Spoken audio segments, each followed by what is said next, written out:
शक्तिशाली है ये देवी, मायावी है, किंतु मैं इसका वध अवश्य करूंगा, अवश्य।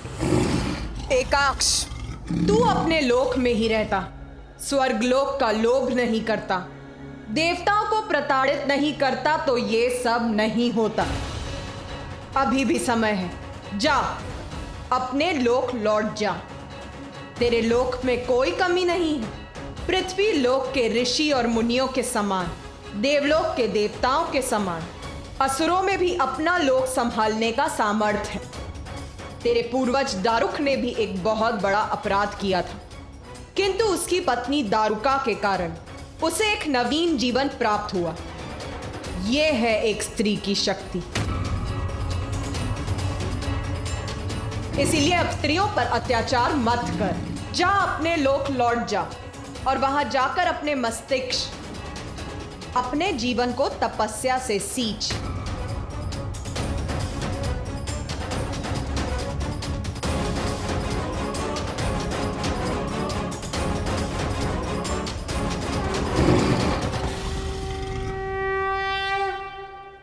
ऐसी स्थिति में कोई भी यही करता, जो अपराध किए हैं उसका प्रायश्चित करता।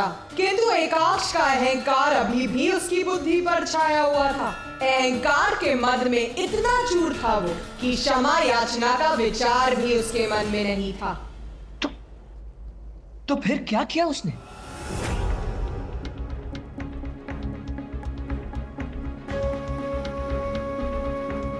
एकाक्ष ने अपनी असुर सेना का आवाहन किया।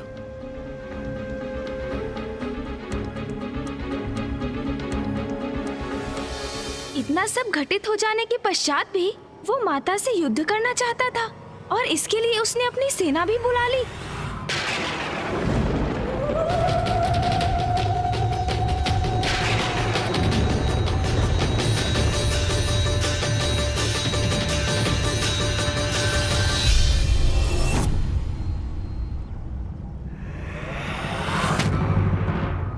बहुत बहुत धन्यवाद इस मार्गदर्शन के लिए देवी।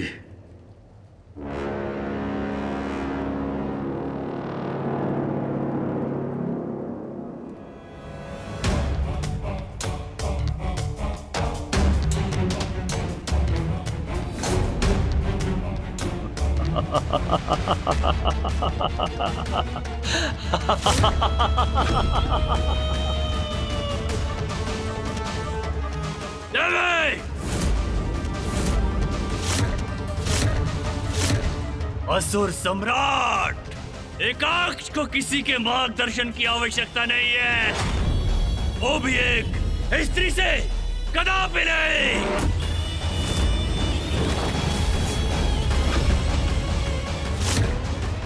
माता ने जो इसे अवसर दिया है उसे भी गंवा रहा है ये दुष्ट। मार्गदर्शन तो अब मैं कराऊंगा तुम्हें, मैं।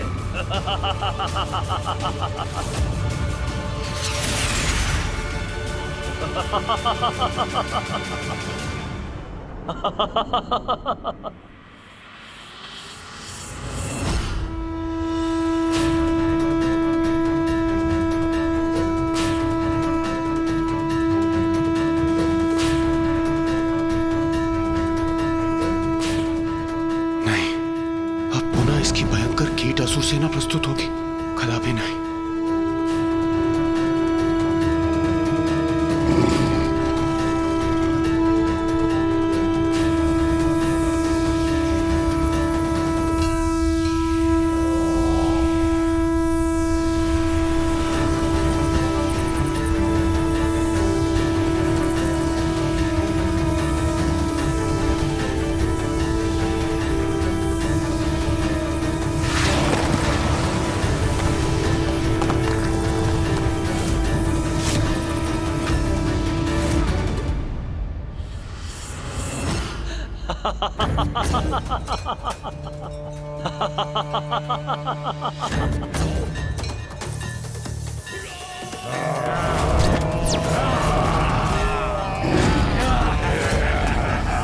क्या हुआ देव? मेरे इन कीट असुरों को देखकर स्तब्ध रह गई ना? क्या सोचा था तुमने देवे कि मैं असुर सम्राट एकाक्ष मात्र 2 असुरों के साथ तुम्हारे समक्ष आया हूं?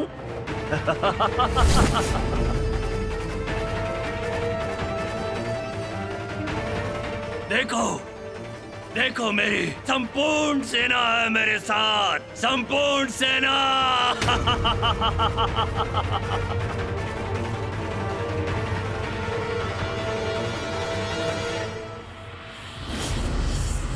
अब क्या करोगे तुम देवे? मेरी ये असुर सेना मेरे एक संकेत पर तुम्हारा और तुम्हारे सींग का भक्षण करेगी, भक्षण।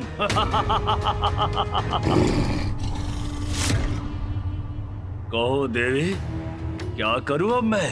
तुम्हें प्रवचन सुनाऊं? जहां से भी आई हो वापस लौट जाओ।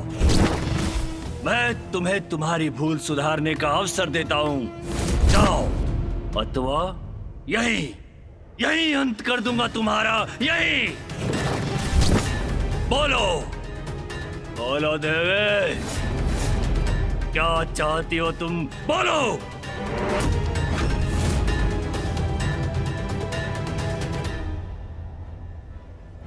एकाक्ष ने अपनी कीट असुरों की सेना को बुला लिया।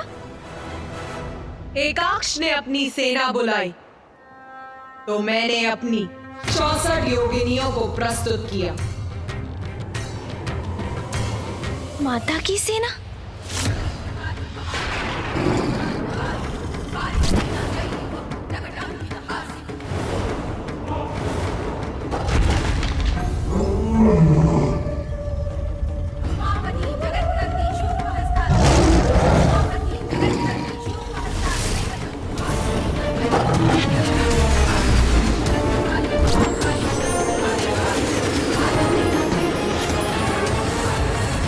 बहुरूप तारा,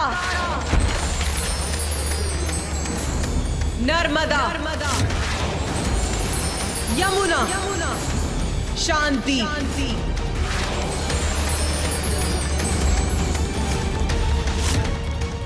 ये तो अपने भीतर से अन्य देवियों को उत्पन्न कर रही है। शीघ्र अंत करना होगा इस देवी का। बाराही, काल रात्रि, छिन्नमस्तिका, महालक्ष्मी, क्षेमंकरी, वानरमुखी, यक्षिणी, कामिनी, विंध्यवासिनी, काली, उमा, चामुंडा, धूमावती, स्तुति, अदिति, नारायणी, वायुवीणा, पूर्ति,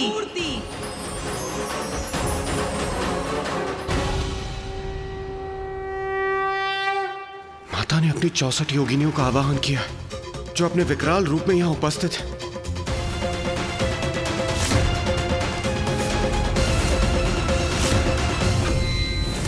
ये एक देवी अनेकों देवी बन गई। कोई बात नहीं, मैं इन सब का वध करूंगा, सबका। अरे रुक क्यों गई देवी? तुमने मात्र 64 स्त्रियां उत्पन्न की है। ये सामना करेंगी मेरी सहस्रों शक्तिशाली असुर सेना का। तेरी सेना? क्या है तेरी सेना? यदि मेरी समस्त योगिनियां संहार करें तो एक पल में समस्त सृष्टि को मिटा सकती है। देखना चाहता है तू इनकी संहारक शक्ति? बस बहुत हो गया। अब इस क्रीड़ा का अंत करने का समय आ गया है। अंत। मेरे असुरों, देखो, जो कहा था वही किया मैंने।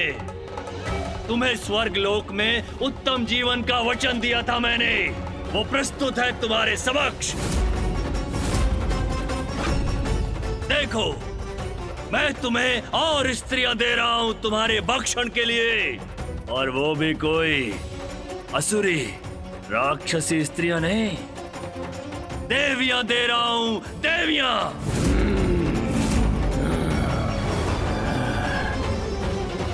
आरंभ करो, अपना भोज आरंभ करो। और उस देवी को मेरे आहार के लिए सुरक्षित रखना मत भूलना। जाओ।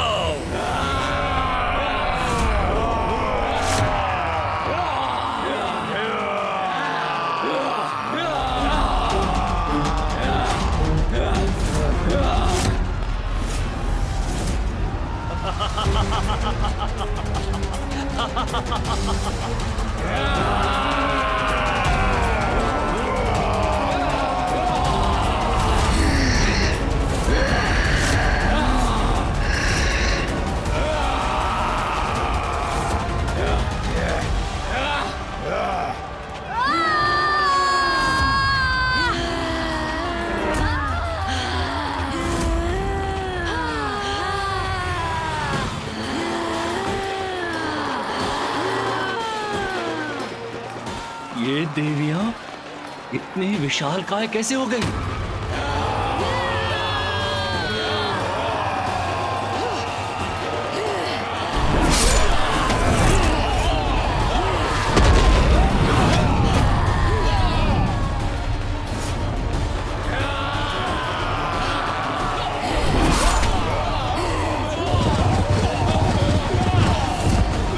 मेरे असुरों को इतनी सहजता से नष्ट कर रही है ये।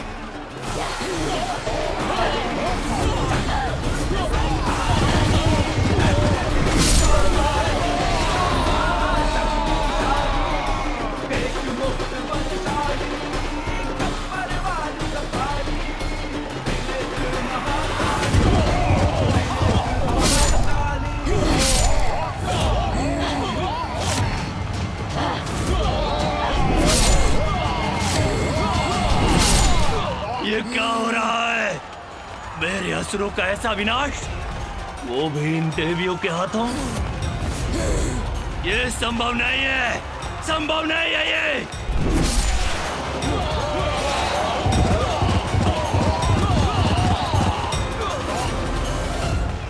नहीं, ये देवियां मुझे पराजित नहीं कर सकती, कदापि नहीं। जो स्त्री की शक्ति को कम आंकता है, उसका यही परिणाम होता है।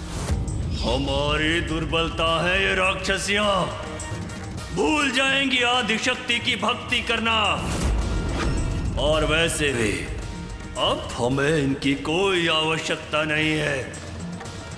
तेरा भी इतना ही भयंकर अंत होगा दुष्ट असुर। नहीं, कदापि नहीं।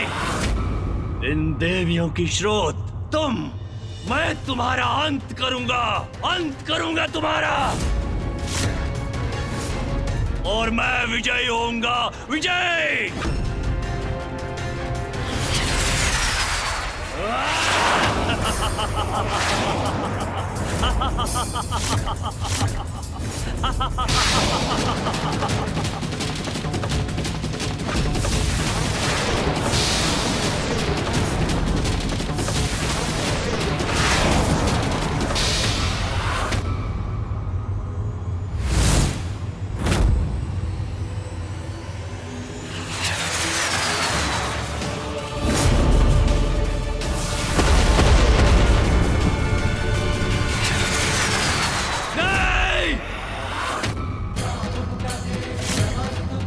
रक्तपान होगा। पापियों का रक्त ही मेरी और मेरी योगिनियों का आहार बनेगा। रक्तपान।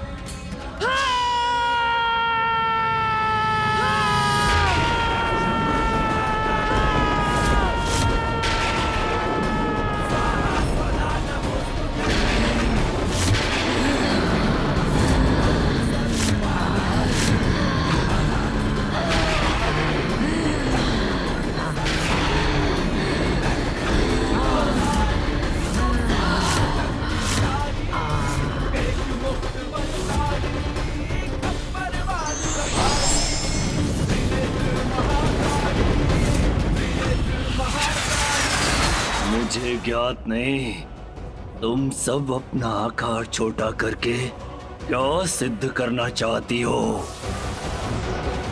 तुम सभी को अपने पांव के नीचे कुचलने में बहुत आनंद आएगा मुझे।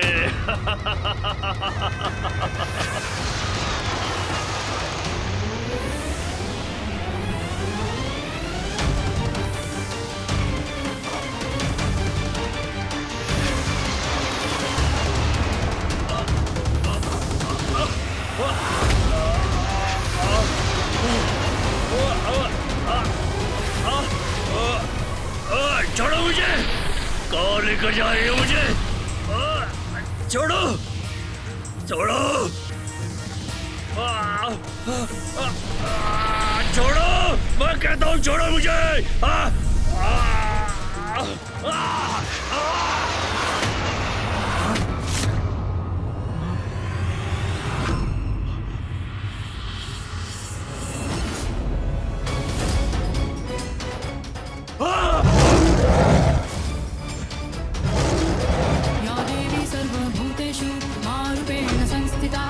देख अपने चारों ओर, इस संहार का कारण तू है।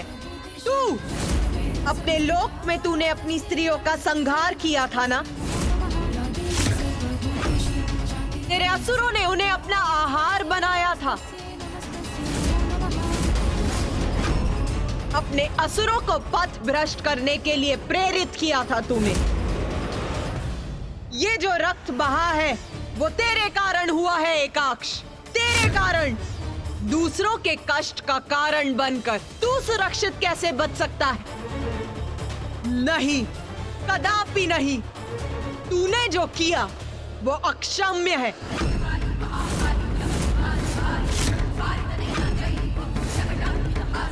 नहीं, मुझे क्षमा कर दीजिए।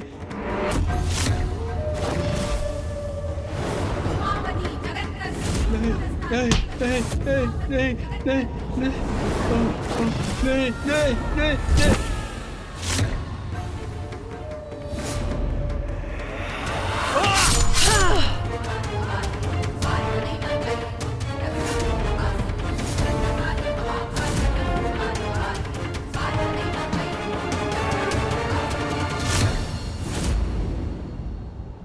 दुष्टों की दुष्टता का अंत भयानक ही होता है।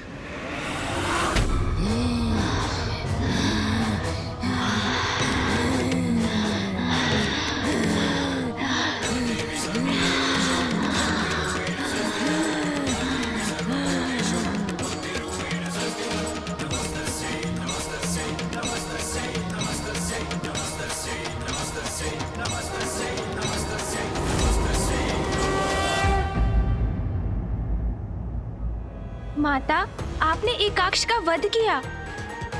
आपकी 64 योगिनियों ने उस पापी की सेना का अंत किया। तो माता, क्या यही आपका छिन्नमस्ता स्वरूप था? प्रथम पूज्य गणेश जी, हम देवताओं ने भी ऐसा भयानक युद्ध और ऐसा संहार कभी नहीं देखा था। किंतु उसके बाद जो हुआ। क्या हुआ देवराजन? क्या हुआ था उसके बाद? अभी मेरे छिन्नमस्ता स्वरूप ने पूर्णता कहाँ प्राप्त की थी? पूर्णता अर्थात माता? रक्त की पिपासा बहुत भयंकर होती, वो कभी नहीं मिटती है। असुरों का रक्त पान करने के बाद भी मेरी योगिनियों की पिपासा अभी शांत नहीं हुई थी। वो तो और बढ़ती जा रही थी। वो मुझसे और रक्त मांग रही थी।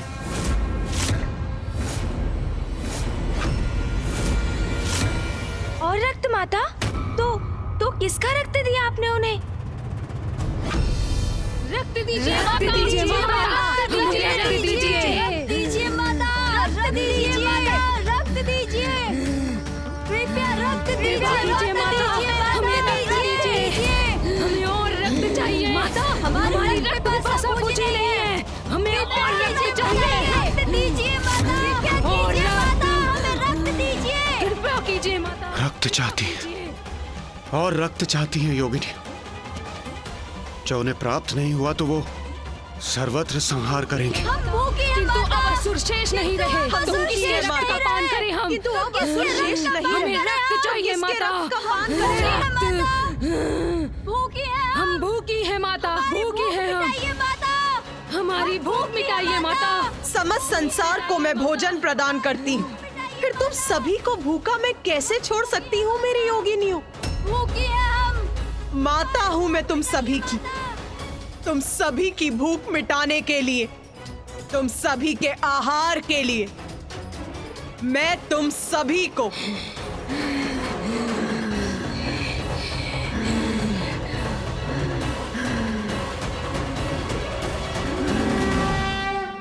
अपना रक्त दूंगी, अपना रक्त दूंगी, अपना रक्त दूंगी।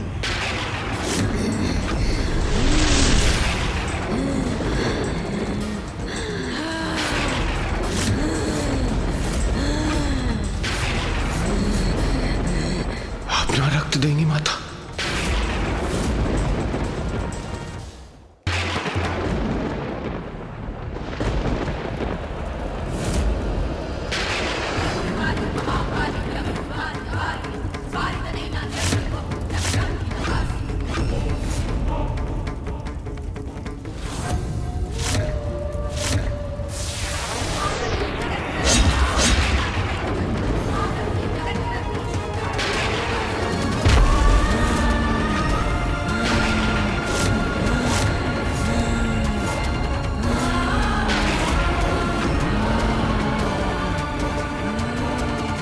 माता ने अपने ही शीश को अपने तन से विलग कर दिया।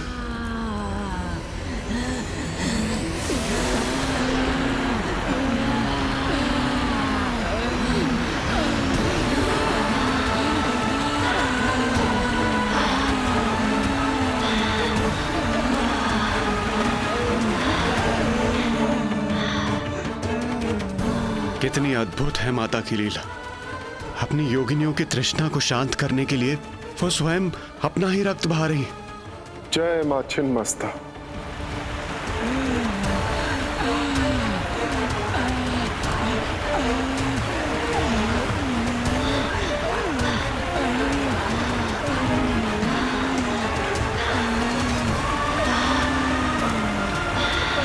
मैं ही संसार को भोजन देती और मैं ही उसका भक्षण भी करती।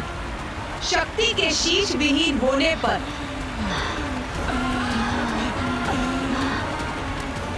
महादेव भी अपने शीश रहित कबंध रूप में प्रकट होते और देवी छिन्नमस्ता के साथ कबंध रूप में रहते। आप महान है माता, दया की सागर है आप। देव, असुर, मानव जो भी निष्कपट भाव से आपकी सच्ची पूजा करता है उसे आप अपनी कृपा का आशीष देती हैं, वरदान देती हैं उसे आप। और जब कोई अपनी सीमा का उल्लंघन करता है तो उसे दंडित भी करती हैं आप। अपनी संतानों के भरण पोषण के लिए आपने अपने ही शीश को त्याग दिया माता। माँ, सृष्टि की रचयिता है आप, सब कुछ आपसे ही जन्मा है। आप ही सबकी पालनहार हैं। सृष्टि के संतुलन को स्थापित रखकर उसकी रक्षा भी आप ही करती है माता।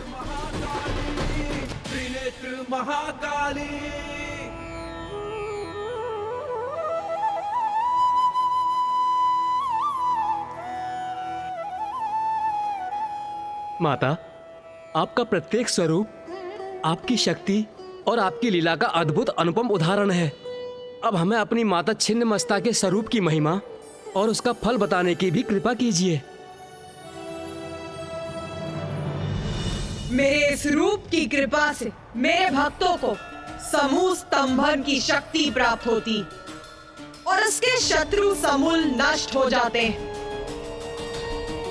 प्रत्येक संघर्ष में उसे विजय प्राप्त होती और साथ ही उसे राजयोग भी प्राप्त होता है।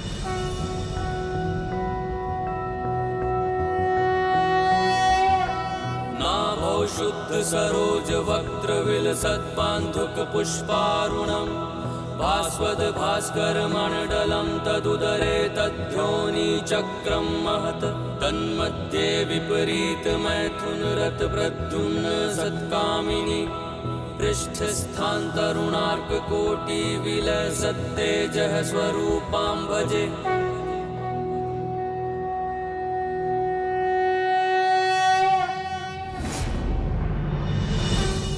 प्रणाम माता।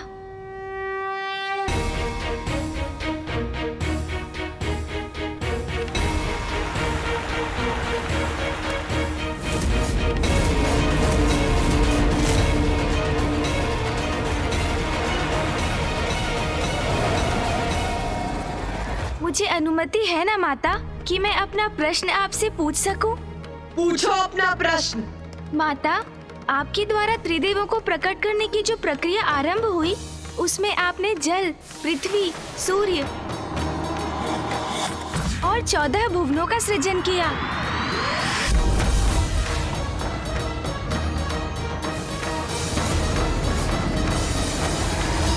तत्पश्चात 84 लाख योनियों को आपने जीवन भी दिया और तब प्रजनन के माध्यम से जीवों को संतान भी होने लगे। इसके उपरांत आपके द्वारा सृष्टि की रचना का कार्य पूर्ण हो गया होगा ना माता? कार्य पूर्ण हो गया? बताओ मुझे गणेश, क्या है जीवन का चक्र? कैसे पूर्ण होता है वो? माता, सर्वप्रथम जन्म, फिर जीवन और फिर मृत्यु, यही जीवन का चक्र है।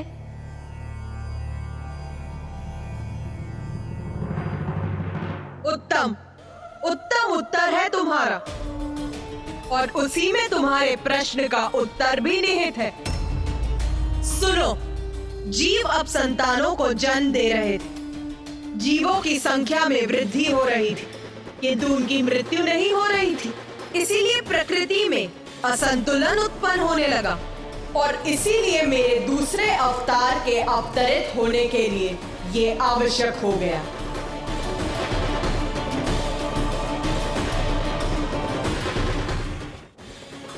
किंतु माता, प्रकृति के संतुलन के लिए जीवों की मृत्यु का होना भी तो आवश्यक था। हाँ, इसीलिए जब तक जन्म, जीवन और मृत्यु का चक्र पूर्ण रूप से स्थापित नहीं होता, मेरा कार्य कहाँ पूर्ण हो सकता है? हाँ माता, किंतु माता, फिर सृष्टि पर जीवन चक्र, पृथ्वी पर प्रकृति का संतुलन कैसे स्थापित हुआ?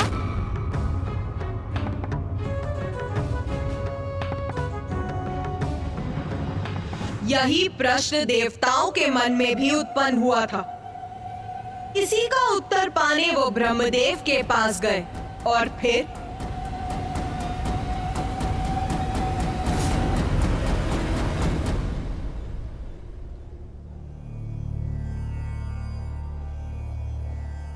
प्रणाम ब्रह्मदेव।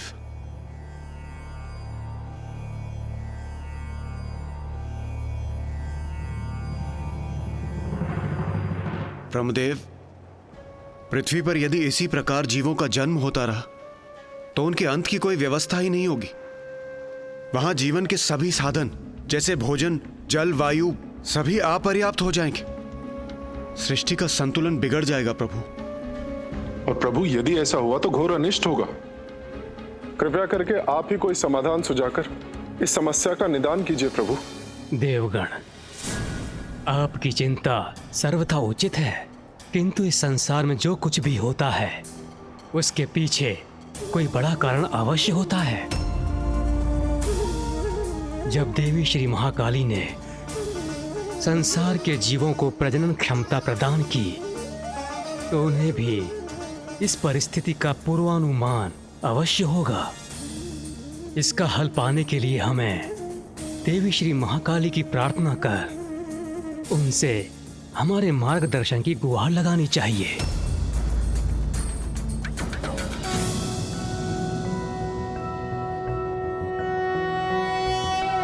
ॐ खड्गं चक्रगदेषु चापपरिघात्रशूलं भुशुण्डिं शिरः शङ्खं सन्दधतिं करैस्त्रिनयनां सर्वाङ्गभूषावृतां नीलाश्मकुतिमास्य पाददशकां सेवे महाकालिकां यामस्तो व्यस्वपिते हरो कमलजो हन्तुं मधुं कैटभम् ॐ जयन्ती मङ्गलकाली भद्रकाली कपालिनी दुर्गा क्षमा शिवा धात्री स्वाहा स्वधा नमोस्तुते।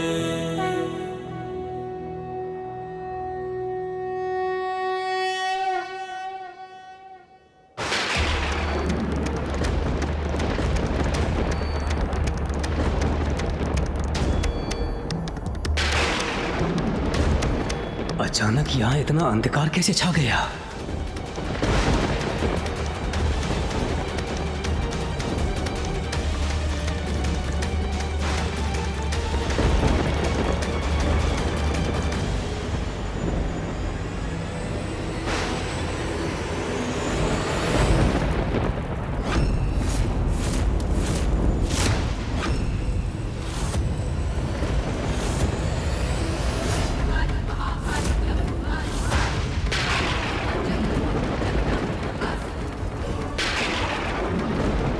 प्रणाम देवी भैरवी। प्रणाम देवी। मृत्यु मृत्यु मृत्यु मृत्यु मृत्यु मृत्यु है आपकी समस्या का समाधान। मृत्यु है आपकी समस्या का समाधान। मृत्यु है आपकी समस्या का समाधान। मृत्यु है आपकी समस्या का समाधान।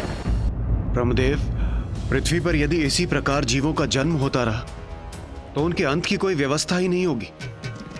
सृष्टि का संतुलन बिगड़ जाएगा प्रभु। और प्रभु यदि ऐसा हुआ तो घोर अनिष्ट होगा। कृपया करके आप ही कोई समाधान सुझाकर इस समस्या का निदान कीजिए प्रभु।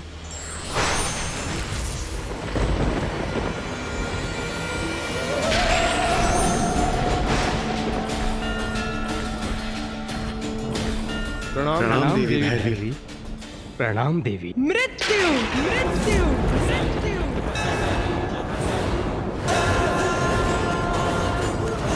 मृत्यु है आपकी समस्या का समाधान। आयु समाप्ति पर होने वाली स्वाभाविक मृत्यु। किंतु अभी मेरे द्वारा जीवों की आयु और मृत्यु का विधान निहित होना शेष है और अपने भैरवी स्वरूप में मैं वही करने आई हूँ। आयु समाप्त होगी तो जीव की मृत्यु हो जाएगी, ये तो उचित है। किंतु हमें यह कैसे ज्ञात होगा कि किस जीव की क्या आयु होगी और उसका अंत कैसे होगा? जीवों के जन्म के साथ जब उनके जीवन का आरंभ होगा तब ब्रह्मदेव उनकी आयु भी निर्धारित करेंगे। प्रत्येक युग में मनुष्यों की आयु और लंबाई भिन्न होगी। सतयुग में मनुष्यों की आयु 100 सहस्त्र वर्ष और लंबाई 21 हाथ होगी। त्रेता युग में मनुष्यों की आयु 10 सहस्त्र वर्ष और लंबाई 14 हाथ होगी। द्वापर युग में मनुष्यों की आयु होगी सहस्त्र वर्ष और लंबाई 7 हाथ होगी। और कलयुग में मनुष्यों की आयु होगी 100 वर्ष और लंबाई 3.5 हाथ होगी। और जैसे जैसे कलयुग आगे बढ़ेगा मनुष्यों की आयु कम होती जाएगी और लंबाई भी कम होती जाएगी। और कलयुग के अंत में मनुष्यों की आयु केवल 12 वर्ष रहेगी और लंबाई बहुत छोटी रह जाएगी। सामान्य रूप से युग के अनुसार मनुष्यों की यही आयु अवधि रहेगी, किंतु प्रत्येक मनुष्य की वास्तविक आयु उसके पूर्व जन्म के कर्मों के अनुसार उसके जन्म के समय निर्धारित होगी, जो दीर्घ भी हो सकती है और अल्प भी हो सकती है। माता, मनुष्यों की मृत्यु के बाद उनका तन मिट जाएगा, किंतु आत्मा कहाँ जाएगी? मेरे भुवनेश्वरी स्वरूप में 14 लोकों की रचना की थी मैंने।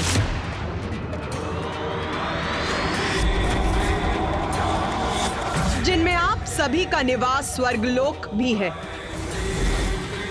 अब मैं अपने भैरवी स्वरूप में उस विशेष लोक की रचना करूंगी, जहां जीवन के उपरांत नश्वर शरीर के नष्ट हो जाने पर आत्माओं का वास होगा।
शेष लोक।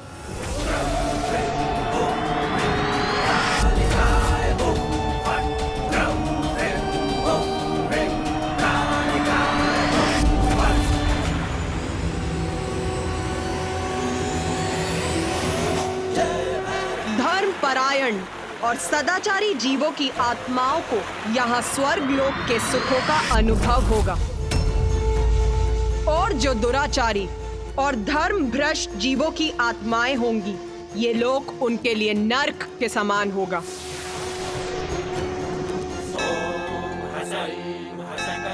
आत्माओं को यहाँ कर्मों का फल भोग कर, प्रायश्चित और साधना कर शुद्धि प्राप्त होगी। प्रत्येक मनुष्य को उसके कर्मों के अनुसार मेरे देवी भुवनेश्वरी द्वारा रचित भिन्न लोकों में जाना होगा। जो सत्कर्म कर यहाँ पहुँचेंगे, उन्हें यहाँ के बाद स्वर्ग में स्थान प्राप्त होगा, और दुष्कर्मियों की आत्माओं को निम्न लोकों में जाना होगा। किंतु जिन जीवों के लिए भक्ति ही सर्वोपरि रही, मेरी या किसी अन्य ईश्वर की, उन्हें मोक्ष की प्राप्ति होगी, और वो विष्णु लोक, ब्रह्मलोक अथवा कैलाश अर्थात दिव्य लोकों में स्थित होंगे। अद्भुत माता, जीवन और मृत्यु के चक्र को स्थापित करने हेतु प्रकृति के संतुलन को सुचारू रूप से बनाए रखने के लिए आपने अपने माता भैरवी स्वरूप में एक ऐसे लोक का निर्माण किया जहां मृत्यु के उपरांत आत्माओं का निवास हो।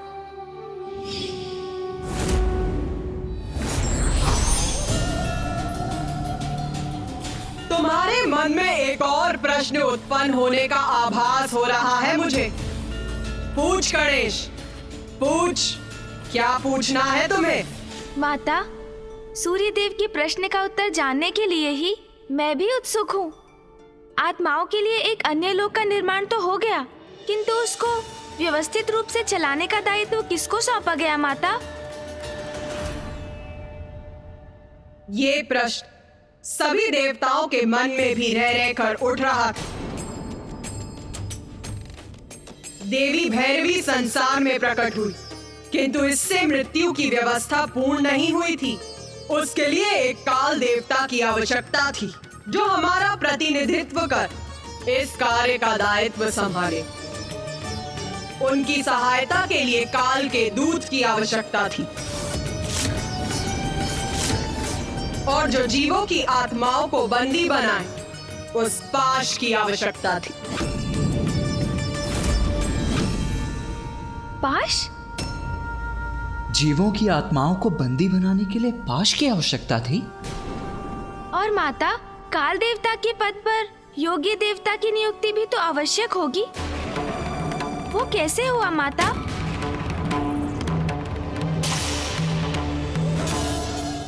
प्रश्न पूछ रहे हो तो उसका उत्तर पाने का धैर्य भी रखो। हमें क्षमा कीजिए माता। सर्वप्रथम ये प्रश्न सूर्यदेव के मन में भी उत्पन्न हुआ था, किंतु उन्हें कहा गया था कि इस प्रश्न का उत्तर उनसे ही जुड़ा हुआ था। उत्तर सूर्यदेव से जुड़ा था, अर्थात माता?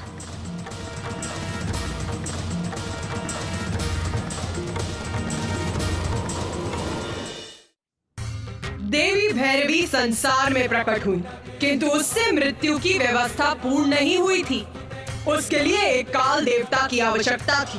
काल देवता के पद पर योग्य देवता की नियुक्ति भी तो आवश्यक होगी। वो कैसे हुआ माता? सर्वप्रथम ये प्रश्न सूर्यदेव के मन में भी उत्पन्न हुआ था।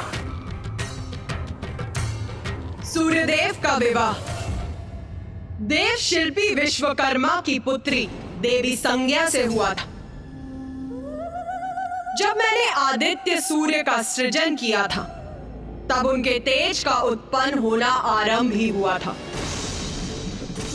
तब उनकी एक पुत्री यमी और एक पुत्र यम, 2 संतानें हुई थी। कुछ समय के लिए तो सब कुछ कुशल था, किंतु समय के साथ सूर्य का तेज बढ़ता गया।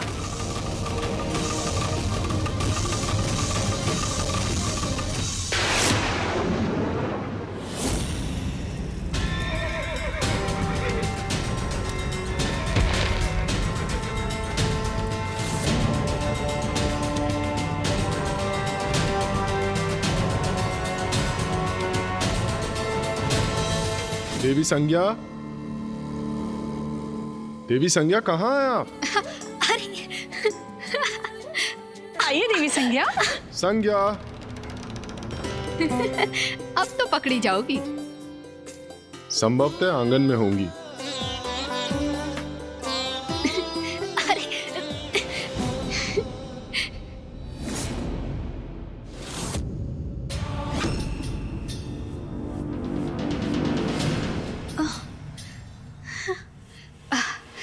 इतना प्रचंड तेज, इतना तीव्र प्रकाश। ओह,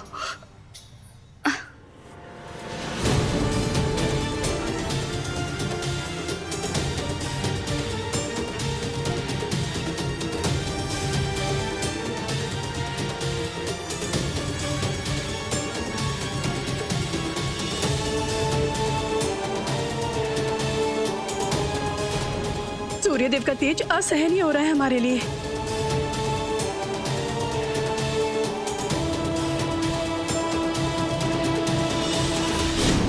स्वामी,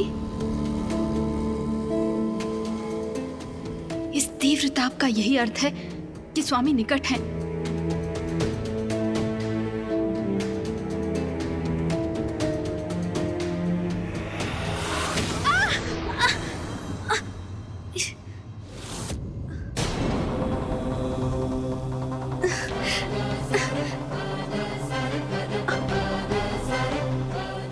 स्वामी, मैं वो।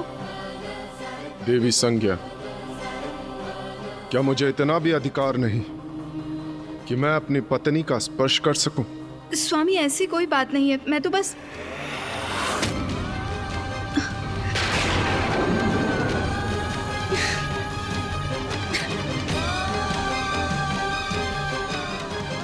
देवी संज्ञा,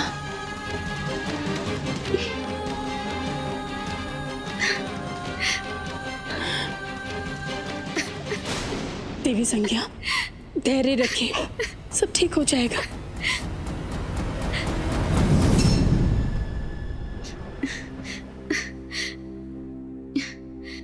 स्वामी, मुझे समझने का प्रयास कीजिए। आपके प्रचंड तेज को सहने में मुझे बहुत कठिनाई होती है। तो आप मुझसे क्या अपेक्षा करती हैं देवी संज्ञा? मैं सूर्यदेव हूं। अपने तेज और अपनी ऊर्जा से संसार को जीवन प्रदान करता हूं, किंतु मेरी पत्नी मेरे उसी तेज और मेरे उसी ऊर्जा के कारण मेरे निकट आने में असमर्थ है। और यदि ऐसा ही है तो क्या मैं यहां से कहीं चला जाऊं, अथवा आप सदा के लिए अपने पिता के निवास लौटना चाहती हैं? किंतु स्मरण रहे, आप सूर्यलोक की स्वामिनी है। आपके दायित्व है। आपका पुत्र है जो शीघ्र अपने तप के लिए प्रस्थान करने वाला है।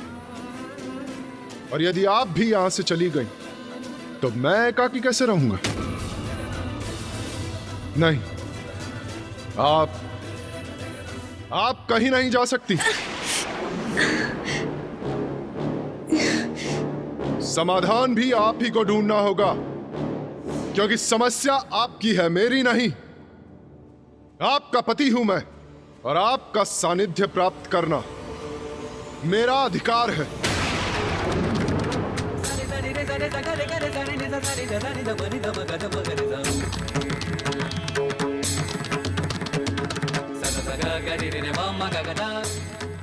माँ,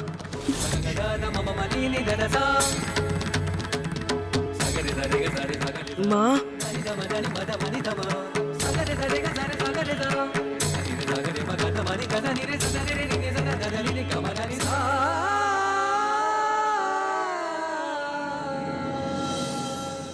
माँ, मैं आपको इस प्रकार दुखी होते हुए नहीं देख सकता, और आपको इस अवस्था में देख के तो मैं तपस्या के लिए कदापि नहीं जा सकता। माँ, पुत्र, तपस्या के लिए तुम्हारा जाना अत्यंत महत्वपूर्ण है। तुम धर्म परायण हो और तप तुम्हारा धर्म है, इसलिए तुम्हारा तप के लिए जाना उचित है। तुम मेरी चिंता त्याग दो और तुम तपस्या के लिए अवश्य जाओ। मैं यहाँ कुशल रहूंगी। उचित है माँ। प्रणाम माँ। मैं आपका आदेश नहीं टाल सकता, इसीलिए अवश्य जाऊंगा मैं, किंतु अपना तप संपन्न कर शीघ्र ही लौटूंगा।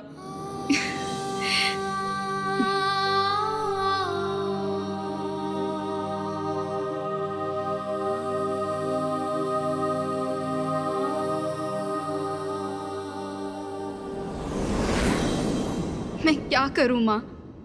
जैसे जैसे स्वामी का तेज बढ़ता जा रहा है, मैं उनके निकट जाने में, यहाँ तक कि उन्हें देख पाने में भी असमर्थ हूँ।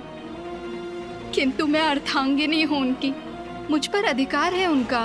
मुझे कोई उपाय सुझाइए माता, मेरा मार्गदर्शन कीजिए। मैं करूँ तो क्या करूँ? मैं करूँ तो क्या करूँ माँ?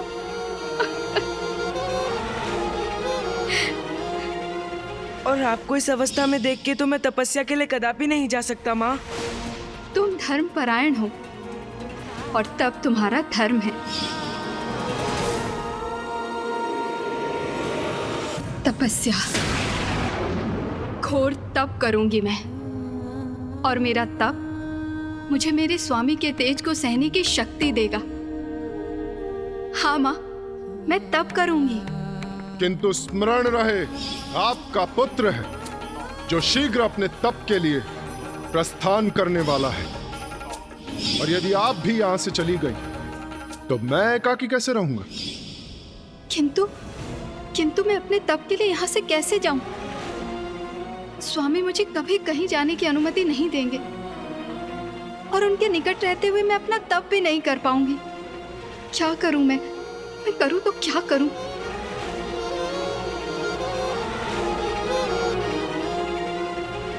माँ, माँ, इस दुविधा से मुझे मुक्ति दिलाइए माँ। कोई उपाय सुझाइए, कोई उपाय सुझाइए, कोई उपाय सुझाइए, कोई उपाय सुझाइए।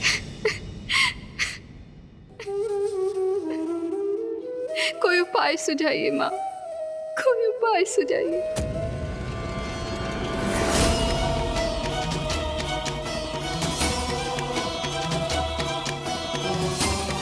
मेरी प्रतिछाया, मेरी प्रतिछाया माँ।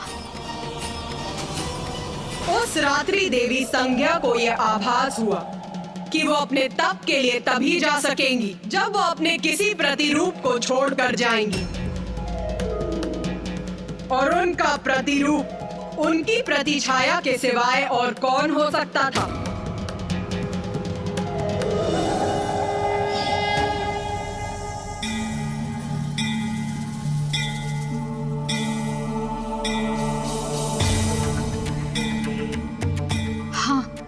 यही उचित है, माँ का भी यही संकेत है। यही करूंगी मैं, अपनी इस छाया को यहाँ स्थित करूंगी।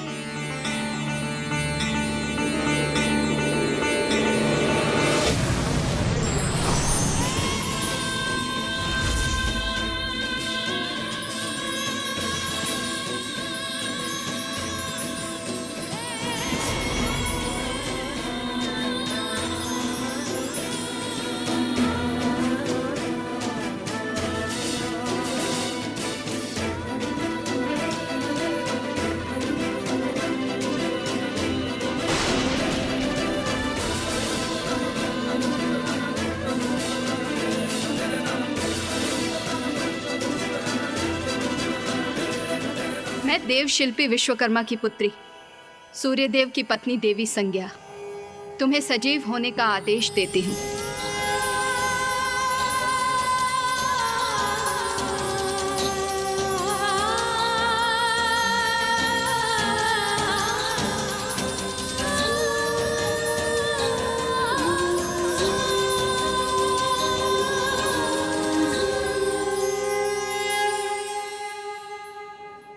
तुम छाया हो, मेरी प्रतिछाया।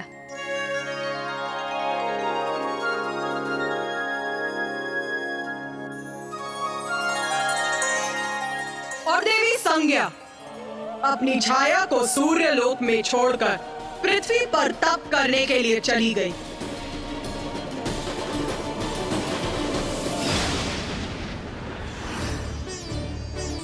स्वामी,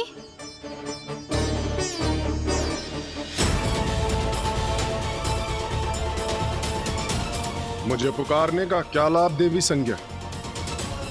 क्योंकि यदि मैं मुड़कर आपकी ओर देखूंगा तो आप अपने नेत्र नीचे कर लेंगी। जो कहना है वहीं से कहिए, मैं सुन रहा हूं।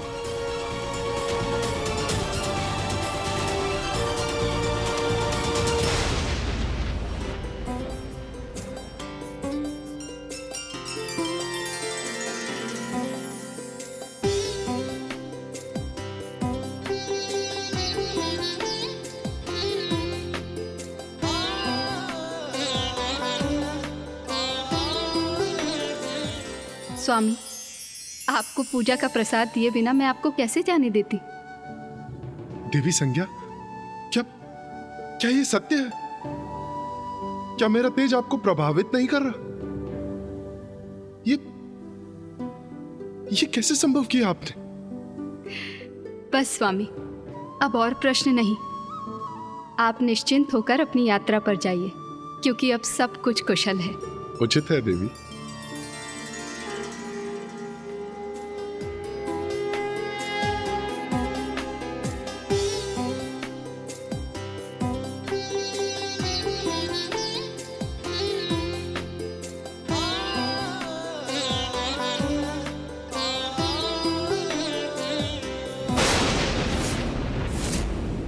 मैं देवी संज्ञा नहीं, छाया हूँ सूर्यदेव।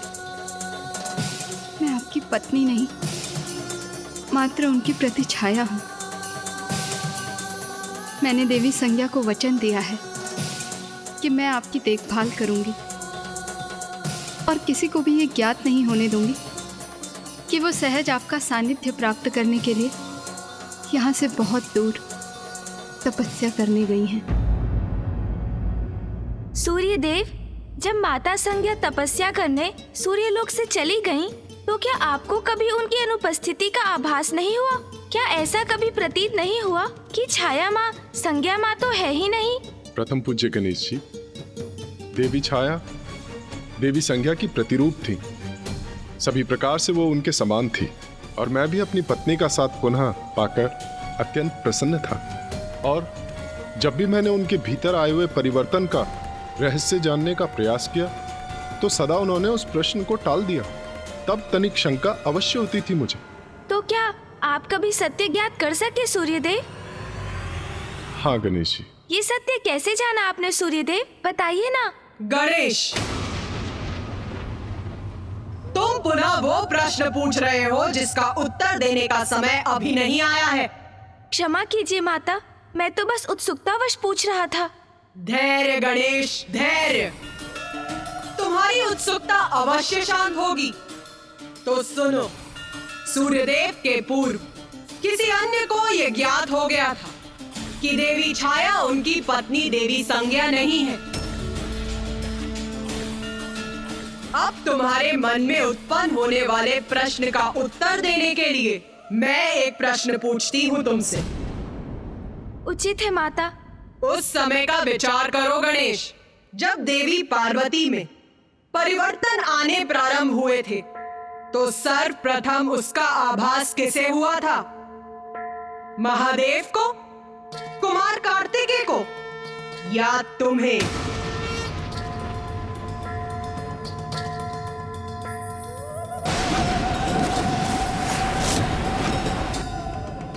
मुझे माता। ओह, मैं आपका संकेत समझ गया माता। तो सूर्यलोक में जो घटित हो रहा था उस परिवर्तन का सत्य सूर्यदेव से भी पूर्व मां संज्ञा के पुत्र को ज्ञात हुआ।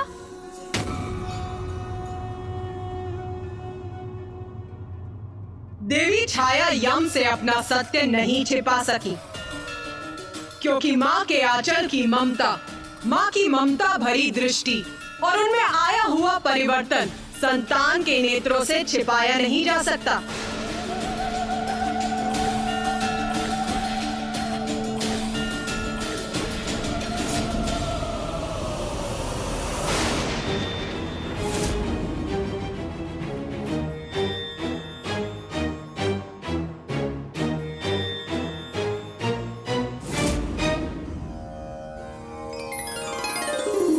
समय बीतता गया। सूर्यदेव और देवी छाया का सुखमय जीवन आगे बढ़ता रहा। उन्हें एक पुत्र शनि की भी प्राप्ति हुई। सब कुशल था, किंतु अब देवी संज्ञा के पुत्र यम अपना तप समाप्त कर वहां लौटने वाले थे। सूर्यदेव के वो पुत्र जिनके अस्तित्व से ही देवी छाया अनभिज्ञ थी।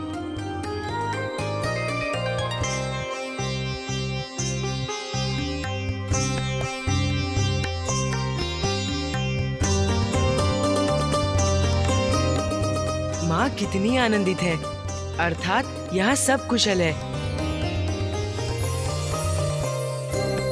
मैं माँ को चकित कर दूंगा।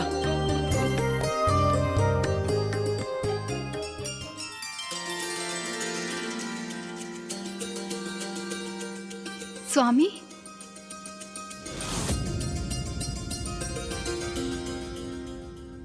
यहाँ तो कोई भी नहीं है। प्रणाम माँ। ये कौन है? यहाँ कैसे आया? क्यों आया? कौन हो तुम? और मुझे स्पर्श करने का साहस तुमने कैसे किया? माँ ने मुझे पहचाना नहीं और माँ भयभीत भी है मुझसे। स्वामी, ये जो भी है, किंतु मेरी माँ कदापि नहीं है।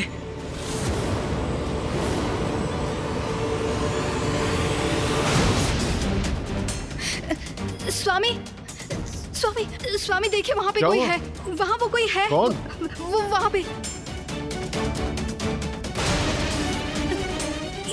ये अब समझा मैं। अचानक अपने पुत्र को देखकर आप फूले नहीं समा रही पुत्र? और अपनी प्रसन्नता व्यक्त करने के लिए शब्द नहीं है आपके पास, है ना? कौन है ये और यहाँ माँ के स्थान पर क्यों है?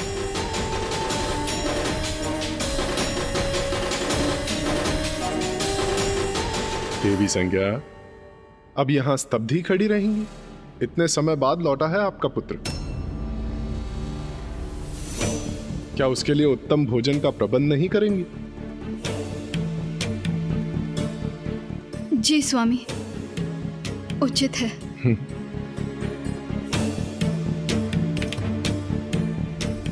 पिताश्री, ये मेरी माँ नहीं है।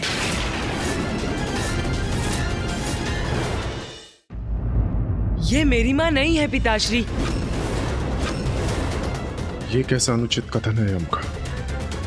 ये क्या दृष्टता कर रहे हो तुम? ये तुम्हारी माँ नहीं है? ये कहने का क्या अर्थ है तुम्हारा? स्वामी, सूर्यदेव, आप अपने पुत्र पे क्रोध मत कीजिए। वो सत्य कह रहा है। वो सत्य कह रहा है। वो सत्य कह रहा है। मैं उसकी माँ नहीं। मैं देवी संज्ञा नहीं। मैं छाया हूँ, आपकी पत्नी देवी संज्ञा की प्रतिछाया। आपकी पत्नी देवी संज्ञा की प्रतिछाया। आपकी पत्नी देवी संज्ञा की प्रतिछाया। देवी संज्ञा की छाया? मेरी पत्नी की छाया? मैं देव शिल्पी विश्वकर्मा की पुत्री, सूर्यदेव की पत्नी देवी संज्ञा, तुम्हें सजीव होने का आदेश देती हूँ।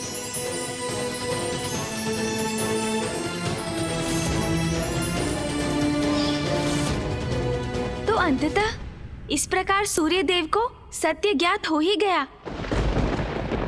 हाँ, देवी छाया ने अपना सत्य विस्तार से सूर्यदेव को बताया और उन्हें आभास हो गया कि अपने अत्यधिक तेज के कारण वो अपनी पत्नी देवी संज्ञा का सानिध्य प्राप्त नहीं कर सकते। इसीलिए इस समस्या का निदान पाने के लिए वो अपनी पत्नी देवी संज्ञा के पिता देव शिल्पी विश्वकर्मा के पास गए।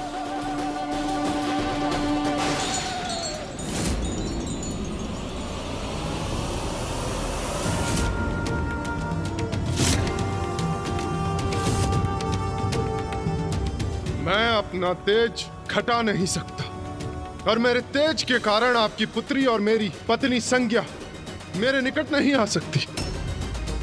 इसीलिए वो छाया को मेरे पास छोड़कर मुझसे दूर चली गई है तप करने। अब आप ही इस समस्या का कोई निदान सुझाइए ससुर श्री। बताइए मुझे कि मैं क्या करूं? मैं क्या करूं?